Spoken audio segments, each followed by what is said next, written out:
Dans la petite ville de Lire, au beau milieu de la province d'Anvers, un cabinet médical d'un type particulier a ouvert ses portes. Guy Hoffmann n'est pas médecin, mais depuis 2 ans déjà, il tient un cannabis medical club. C'est ici, chez lui, que Guy fait pousser ses plants. 48, ici et là, je ne sais plus, 31. Cette récolte produira entre 4 et 7 kilos. Ensuite, tout sera transformé en médicaments, vendus à 6,50 € le gramme. De l'huile, des suppositoires ou encore des biscuits. Elle contient 0,15 mg de cannabis en fait.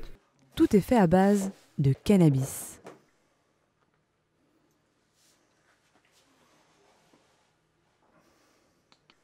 J'ai travaillé avec Trécuplant, un cannabis club social d'Anvers. Et de là, je voulais aller en direction le médicinal en fait. Mais pour eux, ça n'allait pas. Donc à partir de là, j'ai dit, bon, après plusieurs années, j'ai dit, bon, écoute, je vais commencer à moi-même un club médicinal, vraiment que médicinal. Et on est toléré premièrement parce qu'on donne les informations depuis le début au procureur. Okay. On est 100% transparent, on donne tout. Ils savent tout de nous en fait.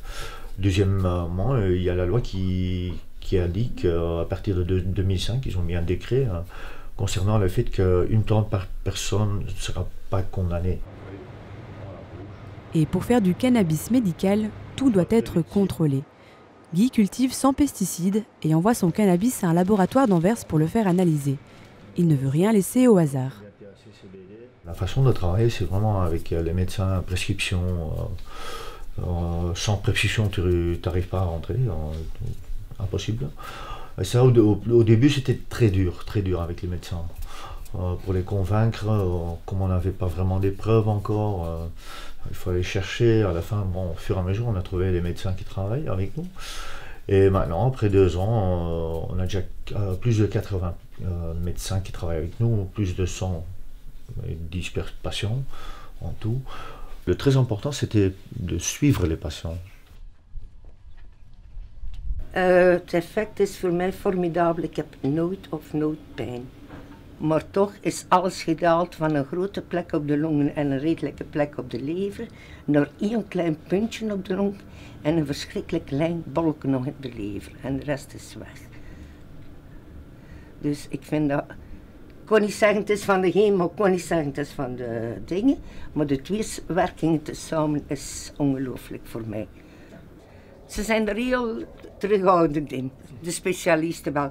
Mijn huisdokter raadt aan, doe verder, jij gelooft erin. En dat die niet moeten dingen nou, het is als jij mij gevoerd. Pour le moment, il n'existe aucune étude qui précise que le cannabis peut guérir le cancer. Nous avons essayé de contacter l'oncologue de Rita pour savoir si le cannabis était en partie responsable de sa guérison. Nous n'avons pas eu de réponse. Une semaine après notre rencontre, le Cannabis Medical Club de Guy est perquisitionné. Par ordre du procureur du roi de Malines, tous ses plants sont arrachés et jetés, ses médicaments saisis. Nous contactons le parquet de Malines, mais il refuse de nous rencontrer. À Namur, le parquet a déjà fait fermer un cannabis club. Nous interrogeons donc le procureur du roi de la ville. On ne produit pas des tomates et de la salade. On produit une substance qui a des effets, dont ces effets sont très controversés au niveau médical et au niveau politique, et substance dont la loi dit aujourd'hui elle est interdite. C'est non sur la consommation, c'est non sur la possession, c'est non sur la production. Il y a simplement cette petite zone de tolérance. Mais cette zone de tolérance, c'est très clair, elle ne concerne pas du tout cette production groupée. Toute personne qui consomme dans le cadre de la loi, or la loi dit c'est interdit, risque à un moment donné des poursuites. En Belgique, il est aussi possible de se soigner légalement au cannabis. Mais seul un médicament est autorisé, le Sativex. Il est commercialisé depuis mars 2016 et on ne peut le prescrire qu'aux patients atteints de sclérose en plaques. Au centre neurologique de réadaptation fonctionnelle de Fréthur, dans la province de Liège, nous rencontrons Vincenzo. C'est pour calmer les spasmes provoqués par la sclérose en plaques qu'il utilise ce spray buccal à base de cannabis. C'est le premier truc qui me donne un peu de force pour continuer à me battre. Le flacon de Sativex coûte 155 €, mais il est remboursé par la mutuelle.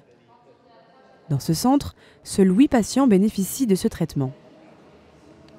C'est ici qu'on va dire qu'on m'a donné ce médicament. Sinon, j'ai tout essayé. Rien. Pour mon style de sclérose en plaques, qui est l'évolutive, il n'y a rien qui me faisait effet.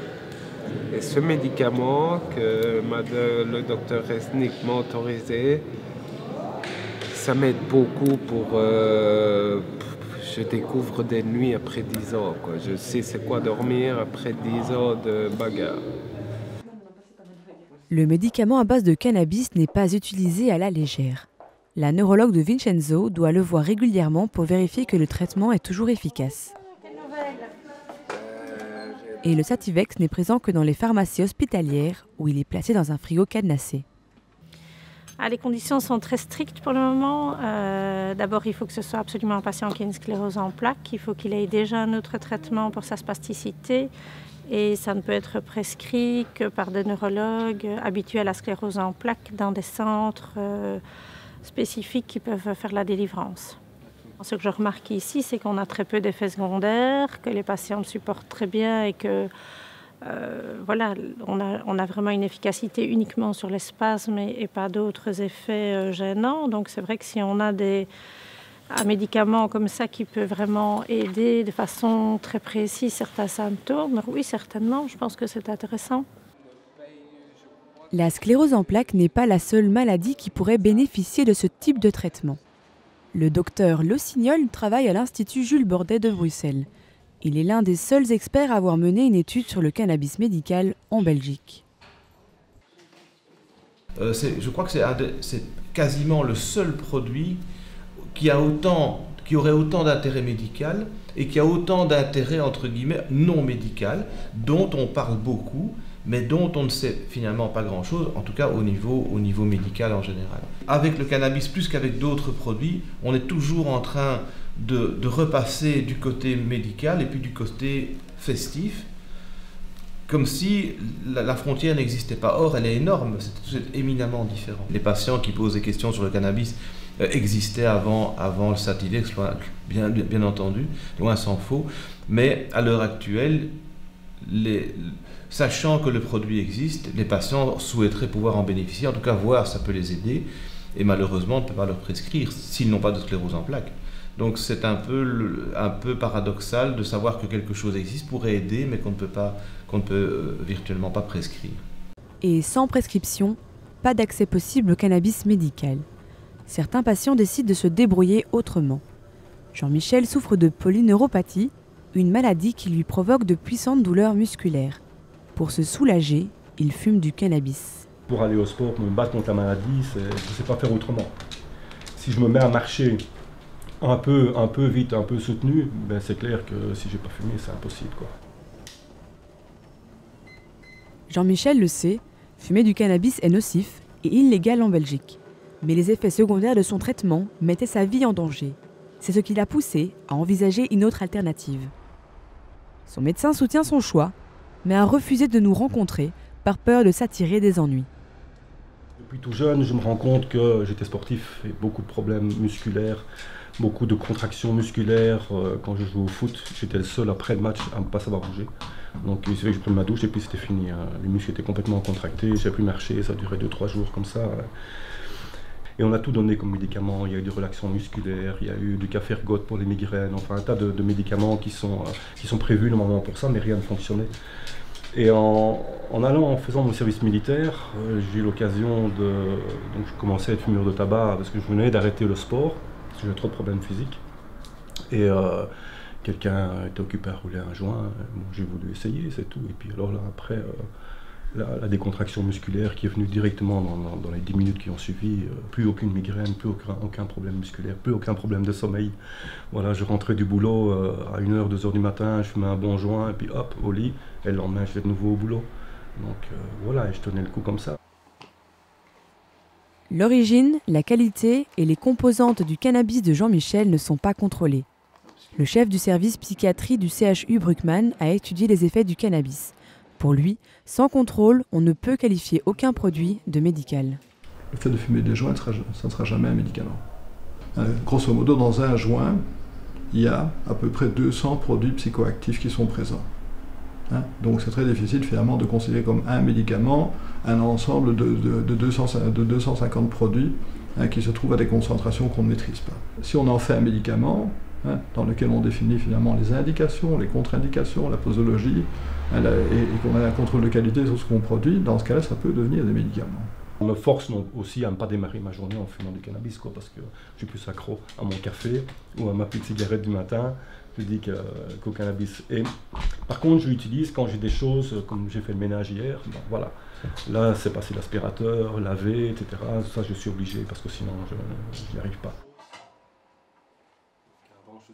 Les patients se débrouillent et soit ils auront les moyens d'acheter le médicament hors indication, ce qui est toujours possible, tout en sachant que c'est assez onéreux, ou alors ils vont utiliser du cannabis qu'on trouve dans la rue, mais alors c'est sous une forme qui n'est évidemment pas un médicament, qui n'est donc pas contrôlé de la même façon. Je pense qu'en termes d'intérêt pour les patients, il y a là maintenant un manque énorme par rapport aux possibilités thérapeutiques.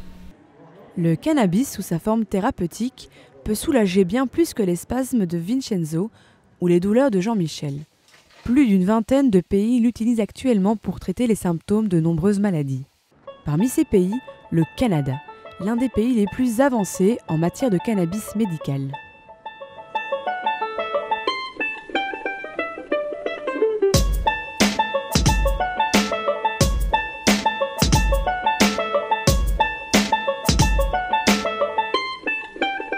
Ça fait plus de 15 ans que les Canadiens ont le droit d'utiliser le cannabis à des fins médicales. Ils sont déjà plus de 50 000 à se soigner de cette manière. Huile, gélules, suppositoires, biscuits, chocolat ou même sel de bain, les différentes formes s'adaptent aux besoins des patients. Le cannabis médical existe aussi sous forme de marijuana séchée, inhalée à l'aide d'un vaporisateur, moins nocif pour la santé puisqu'il ne produit pas de fumée. C'est dans les cliniques de cannabis que les patients peuvent se faire prescrire du cannabis médical par des médecins. À Montréal, Adam nous ouvre ses portes. Il n'est pas médecin, mais a fondé Santé Cannabis, la seule clinique entièrement légale au Québec. Bien qu'il ait accepté de nous accorder une interview, nous avons interdiction formelle de filmer les patients sur place. L'entretien se déroule d'ailleurs dans le sous-sol. Ça fait 2 ans qu'on est ouvert, un peu plus que 2 ans. Mais avant ça, ça fait plus que 10 ans que je travaille dans le domaine. Je travaille dans la marijuana médicale de façon professionnelle depuis 2006. Nous, on a décidé de lancer quelque chose de 100% légal, ce qui est Santé Cannabis. On a une équipe de médecins qui prescrit du cannabis, qui font des évaluations pour évaluations médicales pour l'usage de cannabis et des cannabinoïdes. Et les patients se procurent leur cannabis auprès des producteurs licenciés. À date, on est la seule clinique médicale avec des médecins sur place qui prescrivent du cannabis en conformité avec les lois québécoises et les lois fédérales. À quelques kilomètres de là, une des patientes d'Adam, Joyce, atteinte de sclérodermie, a bien voulu nous rencontrer. Alors, de l'extérieur, j'ai pas trop les signes de cette maladie-là. Mais à l'intérieur, je suis fuckée. Sa maladie provoque un durcissement des tissus. Aujourd'hui, elle a perdu l'usage de ses reins et porte un pacemaker.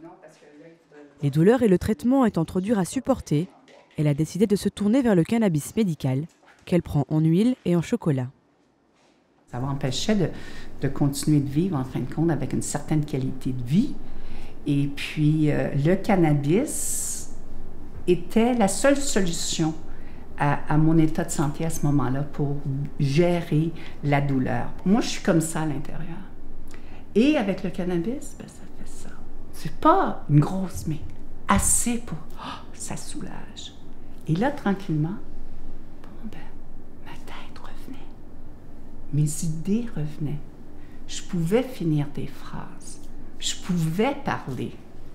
Je pouvais prendre le temps de profiter de mon moment, de mon temps, que d'être comme ça, puis de...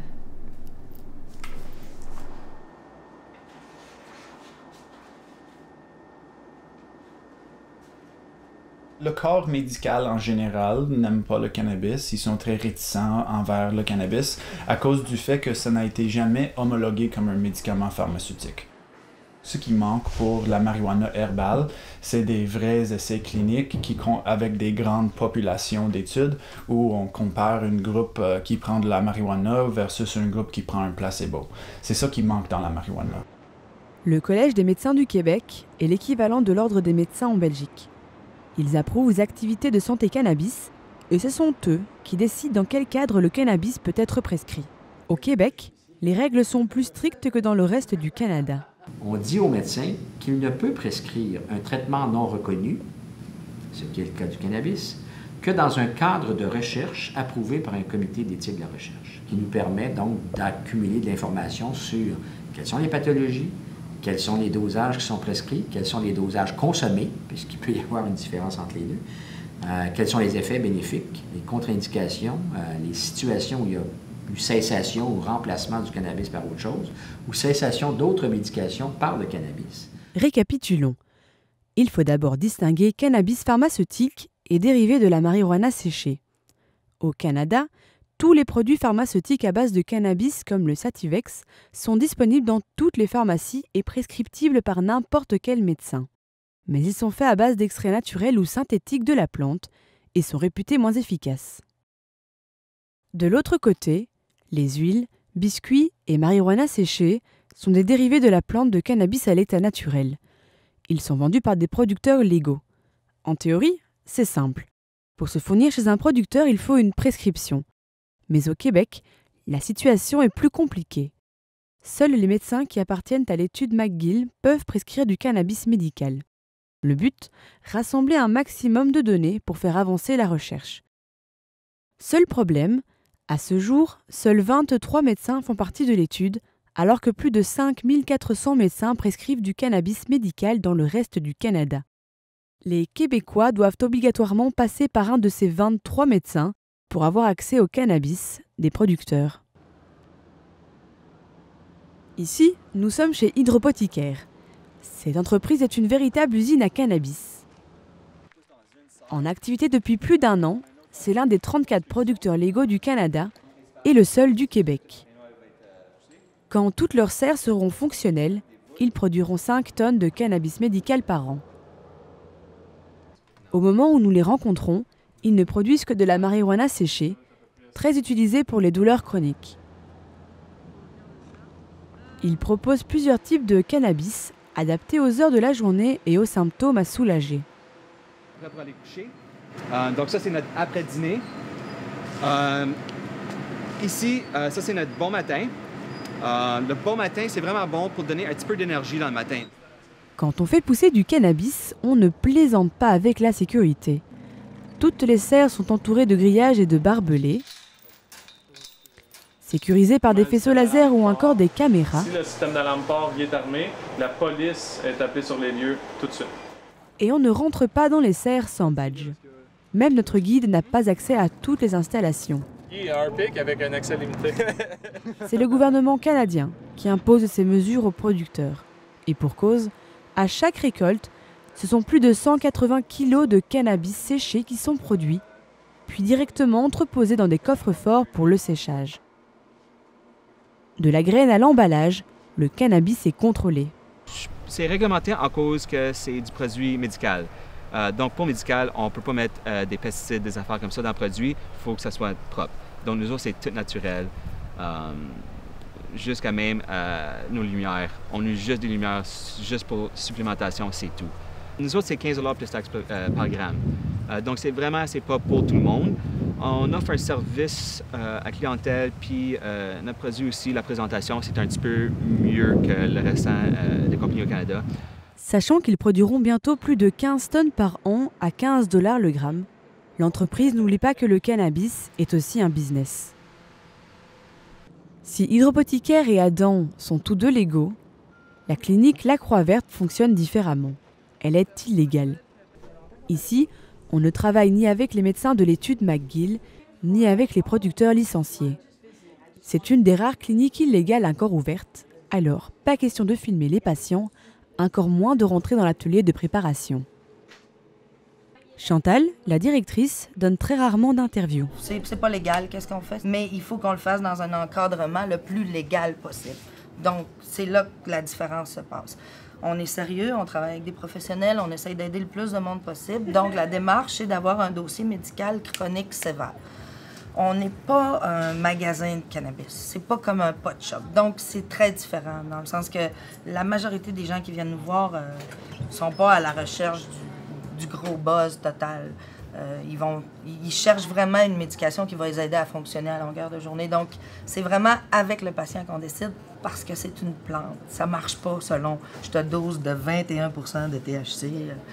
Ça marche pas comme ça. La majeure partie de nos produits sont faits à base d'huile, plus facile à stabiliser, plus facile à donner sous différentes formes. Le but, c'est de mélanger l'alcool avec la marijuana de manière à ce que le cannabis puisse flotter librement pour que... Comme cette huile, une grande partie de leurs produits sont faits sur place pour adapter les dosages aux patients. Le reste vient de Colombie-Britannique, à l'ouest du Canada. La clinique vend son cannabis à 10 $ le gramme pour s'aligner au prix de la rue. On ne permet absolument aucune revente, tout est écrit. Donc, si on voit des changements dans l'habitude de consommation, tout de suite, on pose des questions. Pourquoi? Qu'est-ce qui se passe? T'as plus mal? Non. Ils savent qu'on est prêt à prendre des risques pour eux, mais pas pour qu'ils le revendent puis qu'ils en fassent. C'est pour ça que les prix sont à une certaine valeur de la rue aussi. 1, parce que c'est ce qu'on paye. 2, parce que c'est le meilleur moyen de maintenir. Si on y va trop bas, ils vont venir, ils vont revendre. La clinique de Chantal traite plus de 1000 patients. Si autant de personnes se tournent aujourd'hui vers elle, c'est parce que le cannabis des producteurs reste cher, mais surtout parce qu'il est difficile d'obtenir une prescription au Québec. Elle n'est pas la seule à proposer une alternative. Pour contourner le règlement québécois, ce petit centre de la banlieue de Montréal a trouvé une solution pas banale. Consulter un médecin par Skype. All we can do is suggest to the person, if you have family or you have resources to make it across this provincial line, we suggest you go there and seek a doctor that can Skype you legally into Ontario. Because the doctors can't legally Skype into Quebec and they know that.